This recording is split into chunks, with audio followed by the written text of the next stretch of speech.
ये context free grammar लिखी हुई है, S is to S plus S, S multiply S, या नंबर। तो ये एम्बिगुअस ग्रामर है, उसकी वजह यह है कि यहाँ पर इसने इसकी एग्जाम्पल लिखी है 3 + 4 मल्टीप्लाई बाय 5।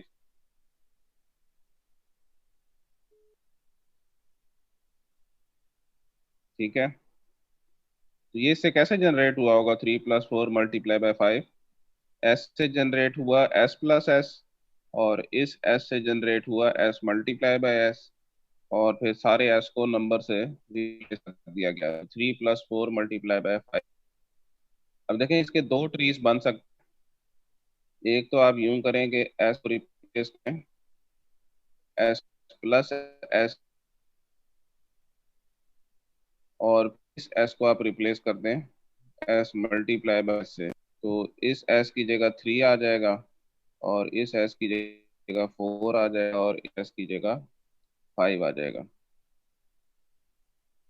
दूसरा इसका आप यूं कर सकते हैं कि एस को आप रिप्लेस करें एस मल्टीप्लाई बाय एस से, और फिर इस एस को आप रिप्लेस करते हैं एस प्लस एस से। ठीक है, इस एस की जगह 3 आ जाएगा, इसकी जगह 4 आ जाएगा, और इसकी जगह 5 आ जाएगा। तो अभी ये दो डिफरेंट इसके ट्रीज हैं, और आंसर भी दो डिफरेंट आएंगे। अगर आप इसको देखें, तो अगर मैं 3 + 4 के गिर्द मल्टीप्लाई डाल दूं तो आंसर क्या बनता है? सॉरी, 3 + 4 की गिर्द में ब्रैकेट डाल दूं तो आंसर क्या बनेगा?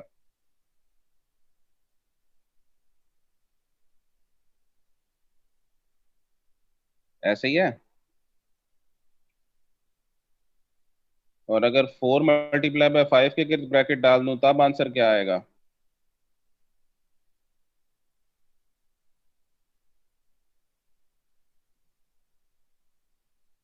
हैं, बताते नहीं। आवाज आ रही है आप लोगों को? जी सर, आ रही है। दोबारा बताएं। 3 + 4 मल्टीप्लाई बाय 5, ये 5 अगर इसके अगर ब्रैकेट डाल दें तो आंसर क्या बन जाएगा? अब आंसर बन जाएगा 23। तो एक ही एक्सप्रेशन के दो डिफरेंट आंसर्स हैं, इनको आप यहाँ से भी एवेलुएट कर सकते हैं। यहाँ से एवेलुएट करने का तरीका ये है कि अगर ट्री से आपने इसको एवेलुएट करना हो तो कैसे करेंगे कि ये जो नंबर्स हैं एस के नीचे, इनको आपने एस की जगह पर ले जाना है। जो नंबर्स हैं आपके पास एस के नीचे, इनको आप एस की जगह पर ले जाएं, तो आप देखें ये वाला 3 चला जाएगा इधर, ऐसे ही होगा। ये वाला 4 आ जाएगा इधर, और ये वाला 5 आ जाएगा इधर। तो यानी आपकी ये डायग्राम यूं बन जाएगी, एस के नीचे आ जाएगा प्लस। ठीक है, तो जो पहला एस था उसकी जगह पर क्या आ जाएगा? 3। और जो दूसरा एस है उसके नीचे था 2 एस और थे, तो उसके नीचे हो जाएगा, एक तो मल्टीप्लाई, और एक हो जाएगा 4, और एक हो जाएगा 5।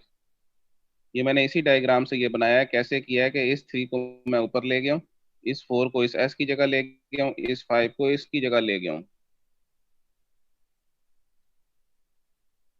सर। जी जी। सर वो अहमद रमजान को तो सर वो मीटिंग में सर इंटर कर लें, उसके मैसेजेस आ रहे हैं, आपने मतलब एक्सेप्ट नहीं किया उसे अभी तक, मीटिंग रूम में है वो। हाँ, तो वो अलाउ ही नहीं है तो उसको क्यों एक्सेप्ट कर लें?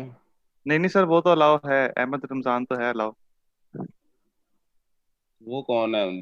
नाम क्या है उसका? एक मिनट। अहमद हसन है? ये दो अहमद? जी सर, दो अहमद हैं। अच्छा अच्छा।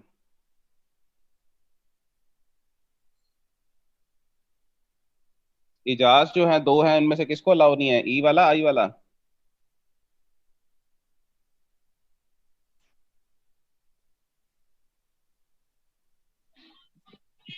ई वाला नहीं है सर जी, इजाज चौधरी, इजाज अहमद है ई वाला। अच्छा, उसको अलाउ है इजाज अहमद को? जी।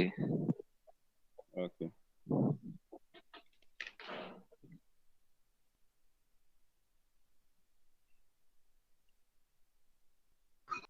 अच्छा, ये आपको पता तो चल गया होगा कि इसी पार्स ट्री से या इसी ये जो जनरेशन ट्री होता है, इससे हमने ये बनाया। कैसे बनाया है कि ये जो नंबर्स थे इनको मैं ऊपर वाले एस की जगह पर ले गया हूँ।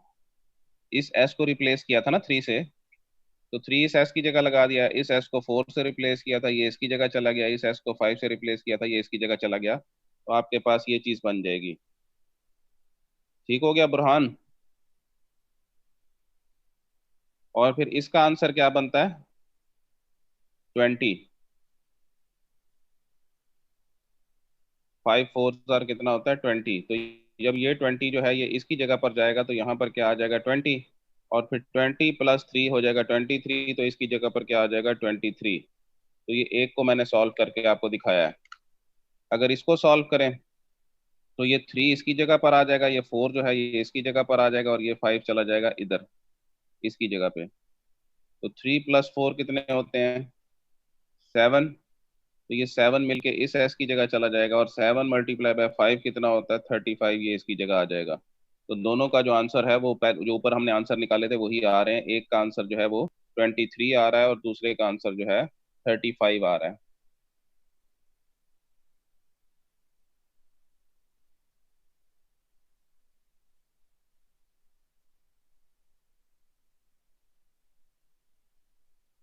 ठीक है।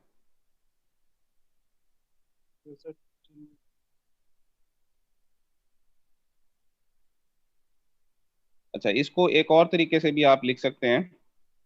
वो तरीकेकार ये है कि अगर आप इस डायग्राम में देखें तो आपने ना सेंटर से शुरू करना है। पहले इसको देखें, इधर आ गया प्लस। ठीक है, सबसे पहले ये आपके नोट्स में भी मौजूद है, वहां से भी आप देख लीजिएगा। प्लस के बाद इधर 3, 3 के बाद 4, 4 के बाद मल्टीप्लाई और 5, यानी ये एक्सप्रेशन बन रही है +3 4 × 5।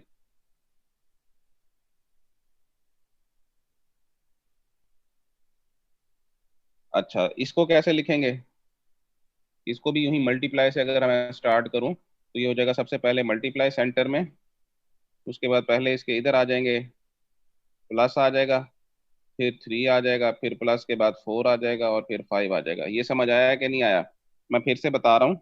ये देखें, प्लस से दरमियान से स्टार्ट करें, पहले प्लस, फिर लेफ्ट साइड पर गए 3, और फिर राइट साइड पर गए तो नहीं लिखना, फिर इधर आए 4 × 5।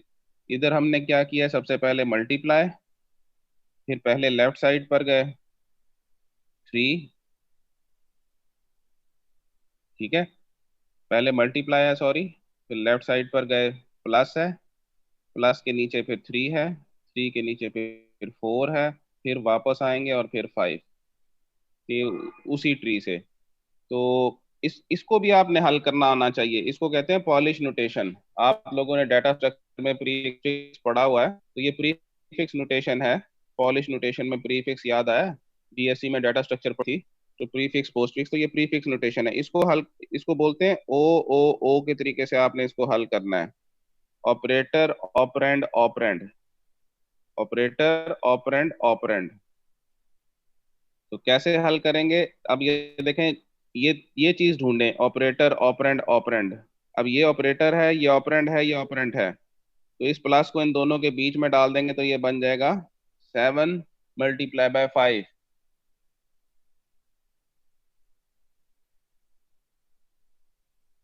आंसर वही 35 ही आपका बन जाता है।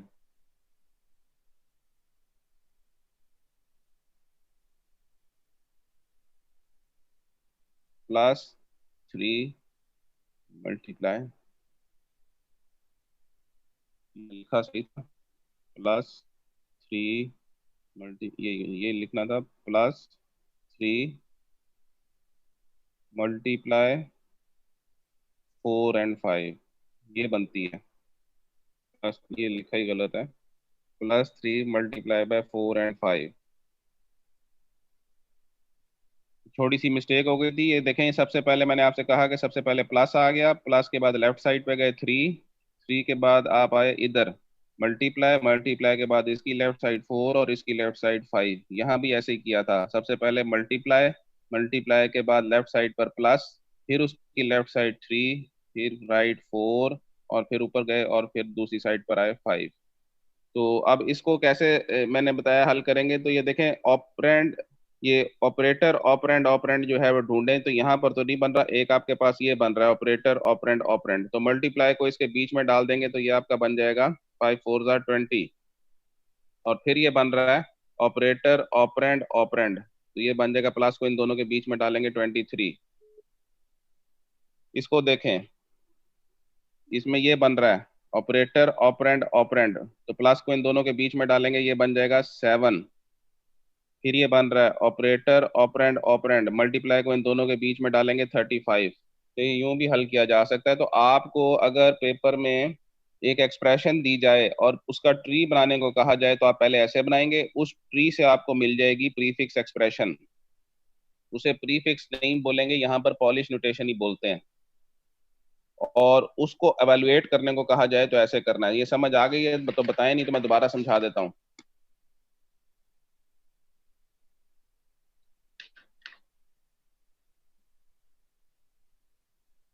हाँ जी,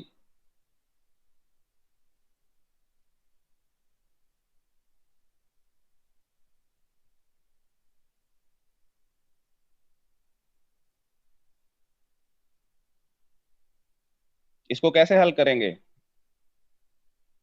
इसमें पहला आपको ये मिल रहा है ऑपरेटर ऑपरेंड ऑपरेंड, प्लस और मल्टीप्लाई की समझ नहीं आई, किसमें नहीं आई, इसमें नहीं, पिछले एग्जाम्पल में।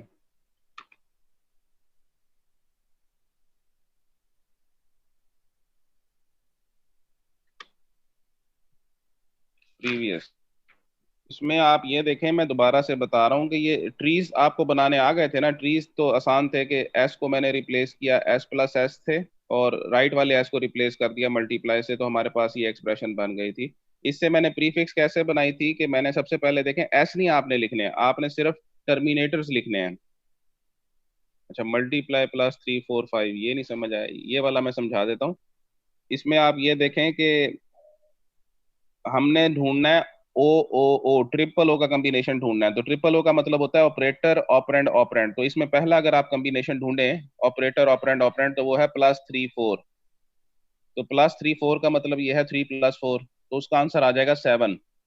तो इन तीनों को मैंने 7 से रिप्लेस कर दिया। तो अब नीचे देखें, आपके पास एक और बन रहा है मल्टीप्लाई 7 5, ऑपरेटर ऑपरेंड ऑपरेंड। तो 7 को बीच में मल्टीप्लाई डालें और आगे 5 आ जाएगा, तो ये आंसर बन जाएगा 35। ये अगली एग्जांपल में मजीद क्लियर कर देता हूँ। इसमें आप देखें, सबसे पहला आपको जो ट्रिपलेट मिल रहा है ऑपरेटर ऑपरेंड ऑपरेंड का, वो ये है।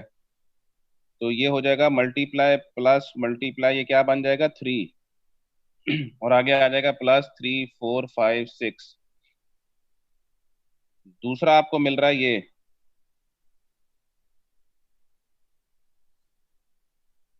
तो ये बन जाएगा मल्टीप्लाई प्लस मल्टीप्लाई 3 7 5 6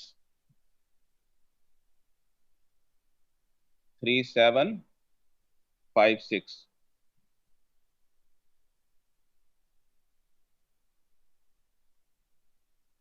ये समझ आया कि नहीं आया। आगे सर, आगे से। चलो, अब अगला आपको मिल रहा है ये बन जाएगा मल्टीप्लाई प्लस 7 3 ज़ार 21 5 6। अगला आपको मिल रहा है ये 21 और 5, ये बन जाएगा 26 और 6। और 26 को 6 से मल्टीप्लाई करें तो ये आखिरी ट्रिपलेट आपको ये मिल रहा है, और इसका आंसर आ जाएगा 156। आसान काम है, आपने ट्रिपलेट ढूंढना है ट्रिपल ओ का। ट्रिपल ओ में याद रखें ऑपरेटर ऑपरेंड ऑपरेंड, ये चीज होती है। दूसरी चीज,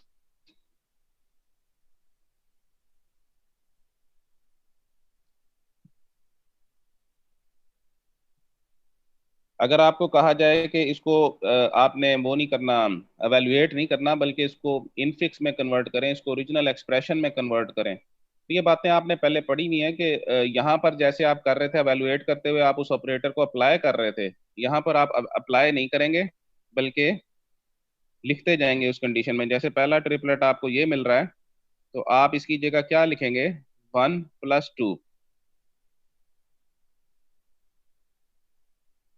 ठीक है। इसी तरह अगला ट्रिपलेट आपको ये मिल रहा था, तो इसकी जगह आपका आ जाएगा 3+4।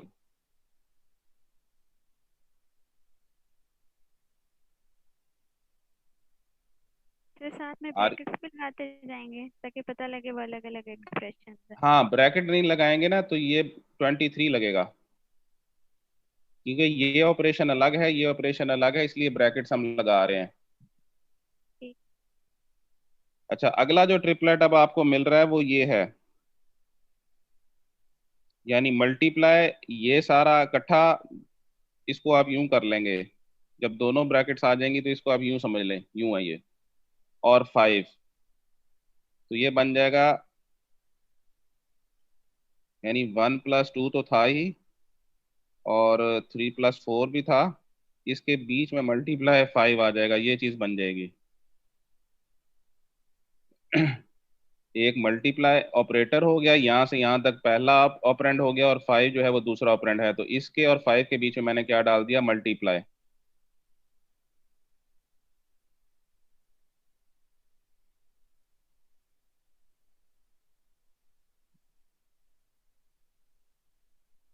आ गई समझ?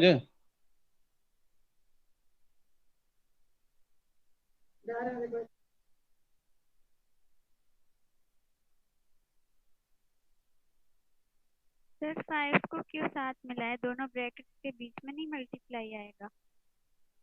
1+2 मल्टीप्लाई 3+4 यहाँ पे नहीं हाँ, आएगा मल्टीप्लाई? ये और ये यहाँ पर आना है।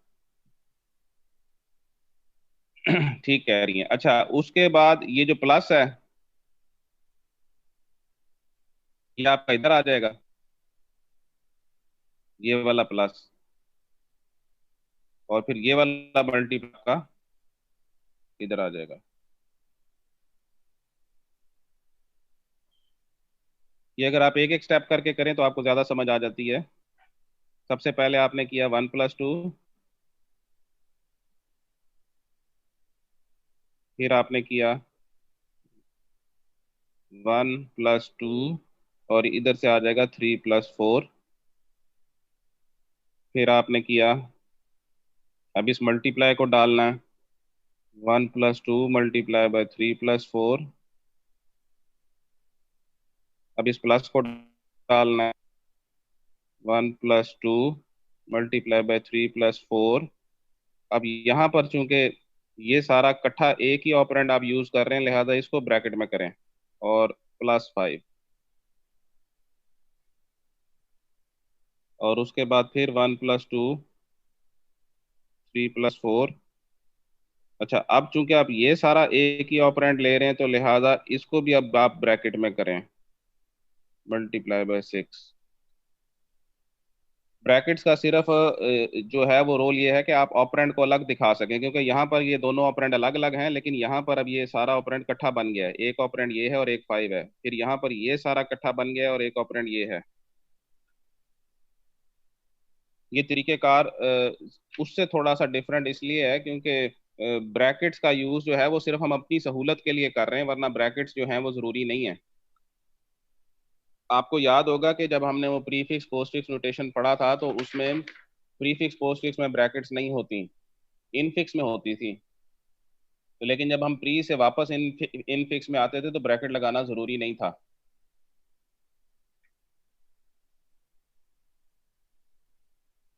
ठीक है जी। अच्छा, मैंने आपसे एक बात की थी कि जितनी भी रेगुलर लैंग्वेजेस होती हैं, रेगुलर लैंग्वेजेस कौन सी होती हैं?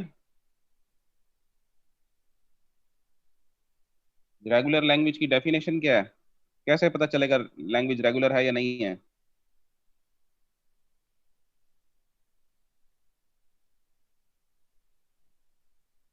किसी को यार?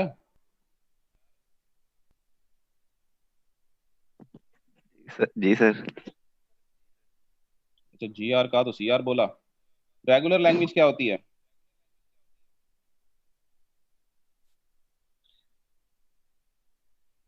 जिसकी रेगुलर एक्सप्रेशन बन सके। रेगुलर एक्सप्रेशन बने वही होती है रेगुलर लैंग्वेज। अच्छा, तमाम रेगुलर लैंग्वेजेस की कॉन्टेक्स्ट फ्री ग्रामर बन जाती है। तमाम रेगुलर लैंग्वेजेस की कॉन्टेक्स्ट फ्री ग्रामर बन जाती है, या यूं कह लें कि कॉन्टेक्स्ट फ्री ग्रामर से रेगुलर लैंग्वेजेस जनरेट की जा सकती हैं।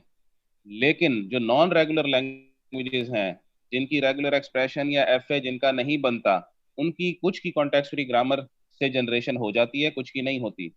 मैं फिर से बोल रहा हूँ कि कॉन्टेक्स्ट फ्री ग्रामर जो है, जाहिर बात है ग्रामर जो होती है उससे लैंग्वेजेस जनरेट होती हैं। जिस तरह रेगुलर ग्रामर से रेगुलर लैंग्वेज जनरेट होती है, इसी तरह कॉन्टेक्स्ट फ्री ग्रामर से लैंग्वेजेस जनरेट होती हैं। ये ऑब्जेक्टिव टाइप बात बता रहा हूँ। ये कॉन्टेक्स्ट फ्री ग्रामर से तमाम की तमाम रेगुलर लैंग्वेजेस जनरेट की जा सकती हैं। लेकिन जो नॉन रेगुलर लैंग्वेजेस हैं, वो वो सारी की सारी जनरेट नहीं होती, कुछ हो जाती हैं, कुछ नहीं होती। अच्छा, अब अगर कॉन्टेक्स्ट फ्री ग्रामर से रेगुलर लैंग्वेजेस जनरेट की जा सकती हैं, और रेगुलर लैंग्वेज का रेगुलर एक्सप्रेशन भी होती है और फिर उसका एफ भी होता है यकीनन, तो अगर आपको एफ से कॉन्टेक्स्ट फ्री ग्रामर लिखने को कहा जाए तो आप कैसे लिखेंगे? तो आपके पास एक फॉर एग्जांपल ये रेगुलर एक्सप्रेशन है, ये आप सारे जो हैं ताहिरा, ये अब आ रही है। अच्छा, ये वाली रेगुलर एक्सप्रेशन से आप सारे वाकिफ हैं? हाँ, आ गया बस, अभी रहते हैं 10 मिनट। कंटेनिंग डबल ए, इस रेगुलर एक्सप्रेशन से आप सारे वाकिफ हैं, और इसका मैं बनाता हूं F A. This is initial state, तो ए कंटेनिंग डबल ए होना चाहिए ना, तो सबसे पहले फाइनल तक डबल ए तो बनाए ना आप। एफ ए बनाने का तरीका अगर भूल गए हैं तो फिर से बता रहा हूँ कि इस रेगुलर एक्सप्रेशन का आपने एफ ए बनाया तो इनिशियल से फाइनल तक 2 ए आने चाहिए। उसके बाद कुछ भी आता रहे, ए आता रहे या बी आता रहे, नो प्रॉब्लम। स्टार्ट में बी आ सकता है, ए तो यहाँ आ गया था। यहाँ पर हमने ए की ट्रांजिशन दिखा दी है, बी की कहाँ दिखाऊं? बी का यहाँ अगर लूप दिखाऊंगा तो ये तो ए बी बन जाएगा, जबकि डबल ए होना चाहिए। तो जैसे ही बी आएगा तो वापस हम इधर चले जाएंगे। एफ ए तो समझ आ गया ना?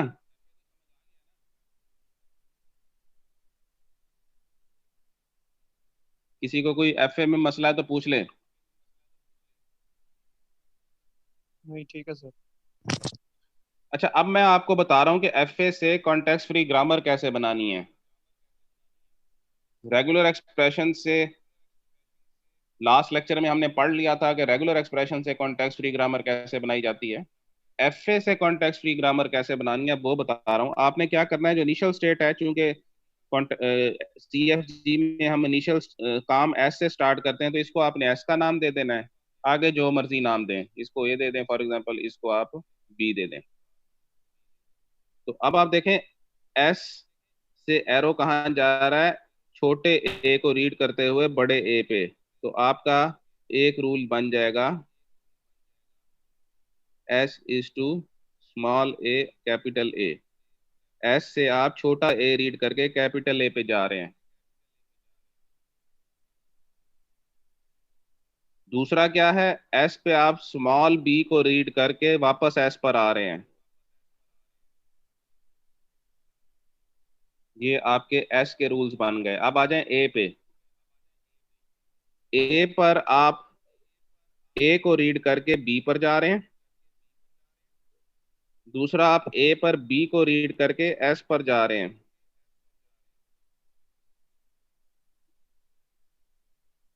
तीसरा आ जाता है बी। बी पर आप ए को रीड करके बी पर आ रहे हैं, और बी को रीड करके भी बी पर आ रहे हैं। और जो फाइनल स्टेट होगी उसी के साथ आपने नल भी जनरेट करवा देना है फाइनल स्टेट से। तो ये इसकी रेगुलर ग्रामर बन गई है, सॉरी कॉन्टेक्स्ट फ्री ग्रामर। अब इस ग्रामर से आप कोई भी वर्ड जनरेट करके देखें, वो इसी लैंग्वेज का होगा। इस ग्रामर से आप कोई भी वर्ड जनरेट करके देखें, जैसे हम एक आधा कोई करके देख लेते हैं कि एस को मैं रिप्लेस करूं अगर ए से, और इस ए को रिप्लेस कर दूं ए बी से, ठीक है, और ये ऊपर वाला ए ऐसे ही आ जाएगा। और इस बी को मैं रिप्लेस कर दूं फॉर एग्जांपल बी बी से, और एंड में इस बी को मैं रिप्लेस कर दूं नल से, तो आप देखें आपके पास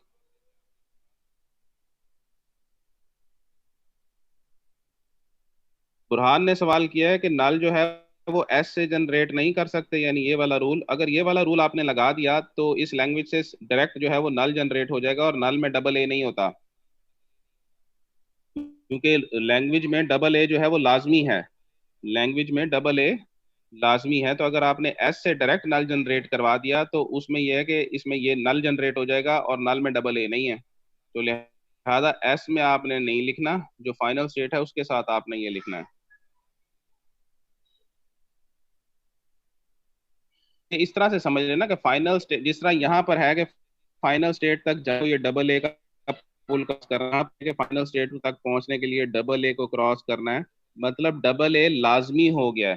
तो अगर आपने एस के साथ नल दे दिया, यहाँ पर मैं अगर नल दे देता तो एस से डायरेक्ट नल जनरेट कर देता, नल में तो डबल ए नहीं है, तो आपको फाइनल स्टेट के बाद जो है वो नल की ट्रांजिशन दिखानी है, तो फाइनल स्टेट चूंकि बी है इसलिए उसके साथ नल दिखाया है।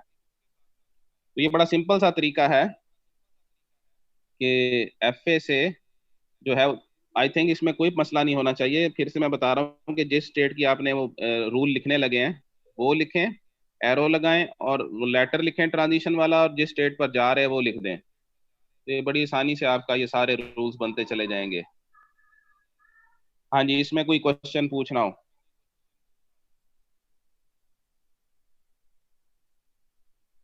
नो सर, क्लियर है।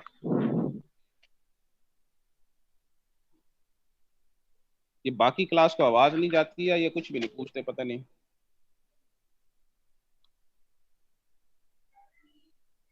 अच्छा, अब हमारा एक नया टॉपिक आ रहा है, नेक्स्ट लेक्चर में ही पढ़ाऊंगा, लेकिन उसके लिए कुछ बातें हैं जो आपको पहले पता होनी चाहिए। नए टॉपिक का नाम है CNF,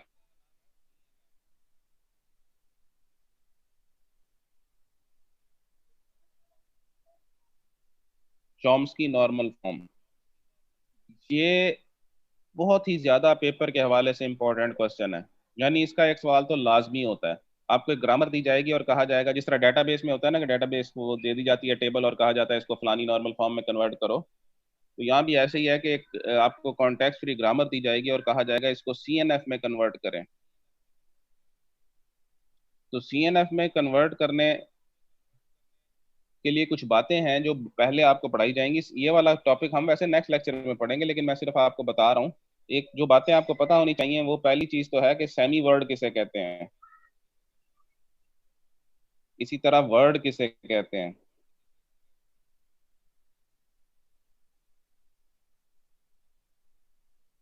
ठीक है, तो ऐसा कोई भी रूल होगा जिसमें यहाँ पर टर्मिनल्स लिखे हों और एंड में एक नॉन टर्मिनल हो, जैसे कि ए, ये टर्मिनल्स हैं और exactly one non terminal at the right side. पीछे जो टर्मिनल्स हैं ये एक हो, दो हो, तीन हो, 10 हो, ना हो, इस तरह का जो भी रूल होगा उसे हम सेमी वर्ड बोला करेंगे।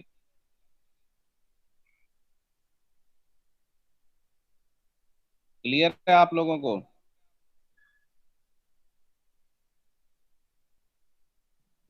Yes sir. और ऐसा रूल जिसमें सिर्फ और सिर्फ टर्मिनल्स हों, ऐसा रूल जिसमें सिर्फ और सिर्फ टर्मिनल्स हों, इसे हम बोलते हैं वर्ड, स्ट्रिंग ऑफ टर्मिनल्स। दो तो आ नहीं सकते, वो हमने पढ़ा हुआ था, तो ये वर्ड कहलाएगा, ये सेमी वर्ड। अब दोनों में डिफरेंस बड़ा सिंपल सा है कि जिसमें रूल में आपको राइट इस तरफ कोई भी वो जो है नजर नहीं आ रहा। अच्छा, ऐसा कोई रूल अभी तक आपने देखा है?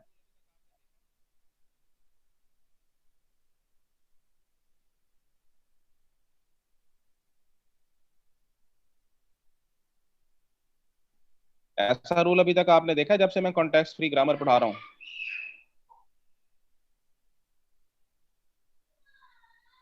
नहीं सर।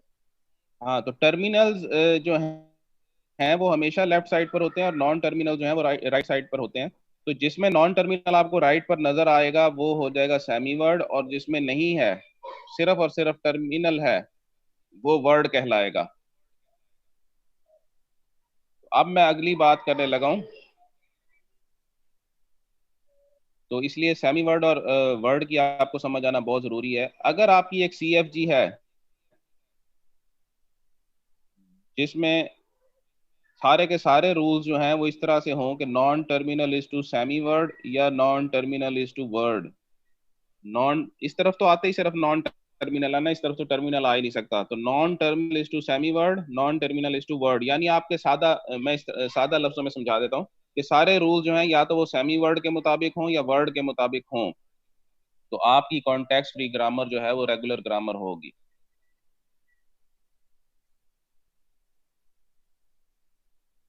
अगर आपके सारे के सारे रूल्स जो हैं, कैसे चेक किया जा सकता है कि कॉन्टेक्स्ट फ्री ग्रामर जो है वो नॉन रेगुलर ग्रामर है या रेगुलर ग्रामर है? तो उसका तरीकाकार ये है कि अगर आपके सारे रूल्स सेमी वर्ड और वर्ड के मुताबिक हों, इसके अलावा कुछ ना हो,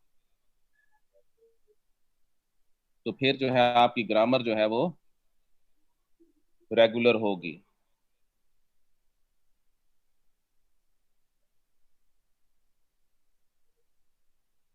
यहां पर एक ऑब्जेक्टिव टाइप बात बता रहा हूं कि हर सेमी वर्ड जो है वो वर्किंग स्ट्रिंग होता है, बट हर वर्किंग स्ट्रिंग जो है वो सेमी वर्ड नहीं होती। ये सेमी वर्ड है ना, ये लिखा हुआ है सेमी वर्ड। अच्छा, वर्किंग स्ट्रिंग का मतलब क्या है? वर्किंग स्ट्रिंग का मतलब ये है कि अभी उससे आगे काम चलना है, तो ये सेमी वर्ड है, तो ये वर्किंग स्ट्रिंग है। इससे मतलब अभी ए से आप कुछ भी आगे बनाएंगे ना, तो इसलिए वर्किंग स्ट्रिंग बनेगा। लेकिन हर वर्किंग स्ट्रिंग जो है, जैसे ये वर्किंग स्ट्रिंग है लेकिन ये सेमी वर्ड नहीं है। वर्किंग स्ट्रिंग की समझ किसी को नहीं आई? वर्किंग स्ट्रिंग का मतलब ये है कि एक स्ट्रिंग जो अभी बननी है, यहाँ कैपिटल ए का लिखने का मतलब ये है कि ये नॉन टर्मिनल है, और नॉन टर्मिनल लिखने का मतलब ये है कि अभी इसको आपने किसी चीज से रिप्लेस करना है, किसी टर्मिनल से रिप्लेस करना ही करना है। जब टर्मिनल से रिप्लेस करेंगे तो वो स्ट्रिंग बनेगी। तो इसलिए ये सेमी वर्ड जो है ये वर्किंग स्ट्रिंग है, लेकिन ये जैसे ये वर्किंग स्ट्रिंग है, ये सेमी वर्ड नहीं है। तो ये एक नोट्स में मैंने आपको एक पॉइंट लिखा हुआ है कि every semi word is a working string, but every working string is not semi word.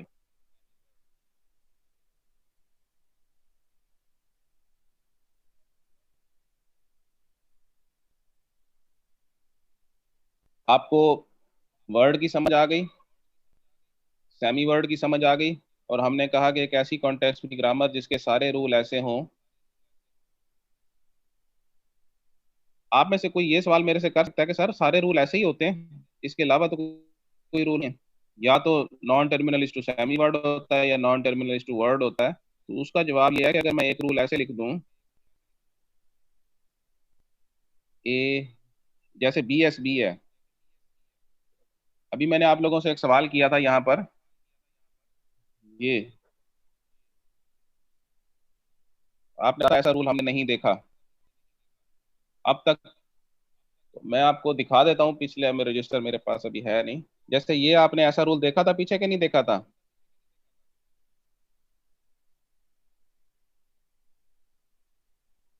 जब पैलिंड्रोम लैंग्वेज लास्ट टाइम हमने पैलिंड्रोम लैंग्वेज जनरेट की थी तो उसके लिए भी ऐसे किया था। तो ये अब ये देखें कि ये ना तो सेमी वर्ड है ना ये वर्ड है। ये वाला जो रूल है ना ये सेमी वर्ड है, क्योंकि सेमी वर्ड में हमने कहा था राइट हैंड साइड पर हमेशा जो है वो नॉन टर्मिनल होगा, जबकि इसके राइट हैंड साइड पर टर्मिनल है। वर्ड में हमने कहा था कि सिर्फ और सिर्फ जो है वो टर्मिनल्स होते हैं, जबकि इसमें नॉन टर्मिनल भी है। तो जिस तरह इस तरह का अगर रूल लिखा हो किसी लैंग्वेज में, तो वो रेगुलर ग्रामर नहीं होगी।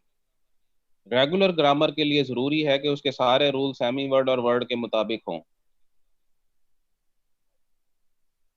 हाँ, ये जो रूल है ये क्या होगा? S is to null. इस रूल को बोलते हैं नल प्रोडक्शन। इस रूल को हम क्या बोला करेंगे? नल प्रोडक्शन। यानी वो रूल जो नल प्रोड्यूस करेगा उसे नल प्रोडक्शन बोलेंगे। सिंपल सा रूल है। वो रूल जो नल प्रोड्यूस करेगा उसे नल प्रोडक्शन कहेंगे, नल प्रोडक्शन।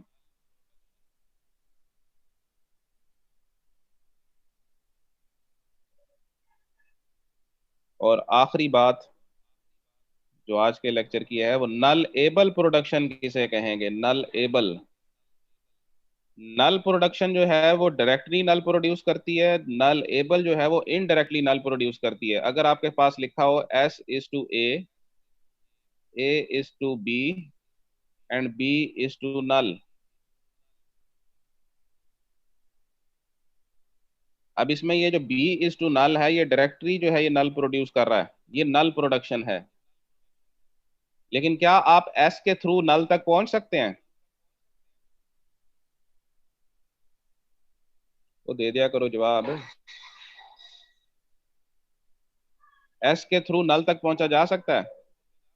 जा सकते लेकिन डायरेक्ट इनडायरेक्ट। इनडायरेक्ट कैसे? S को A से बदलो, A को B से बदलो, B को नल से, तो ये जो है ये आपके पास नल एबल प्रोडक्शन है।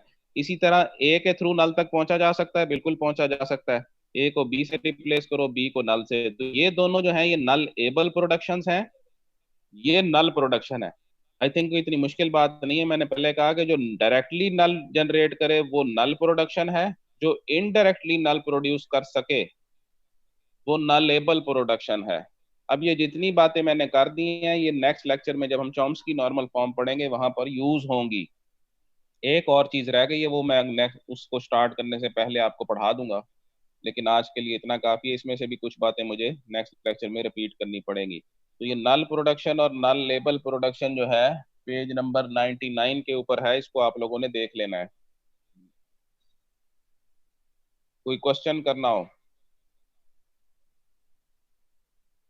तो LMS बड़ा स्ट्रॉन्ग सिस्टम है, सारा कंट्रोल टीचर के पास होता है।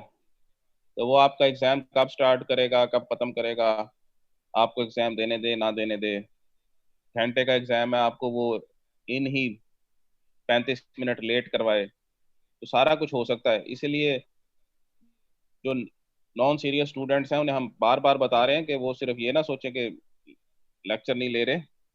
मैंने किसी को कभी कुछ नहीं कहा, आप सबके खातिर मैं झाड़ें खा लेता हूँ अतीक साहब से, लेकिन प्रॉब्लम ये है कि जो छुट्टियां करते हैं वो 15-15 छुट्टियां करने के बाद अपना एक्सक्यूज दे रहे होते हैं कि मुझे ये मसला था जिसकी वजह से मैं नहीं आया। भाई जब तुमने छुट्टियां स्टार्ट की उस टाइम पूछो कौन बच्चा है इसको जिसने छुट्टी मांगी और मैंने ना दी हो। तो इसलिए ये सारा कुछ पहले होना चाहिए। आप लोग तो रेगुलर हैं और रेगुलर ही रहें, जल्दी आप लोगों के सिलेबसेस खत्म कर देंगे हम। लेकिन अगर किसी को मजबूरी होती है तो वो परमिशन ले लिया करे बस, और तो हम कुछ नहीं कहते। लेकिन ये अब जिससे जितने भी 8-8 10-10 छुट्टियों वाले हैं इनमें से जिससे भी आप पूछो तो लेम एक्सक्यूजेस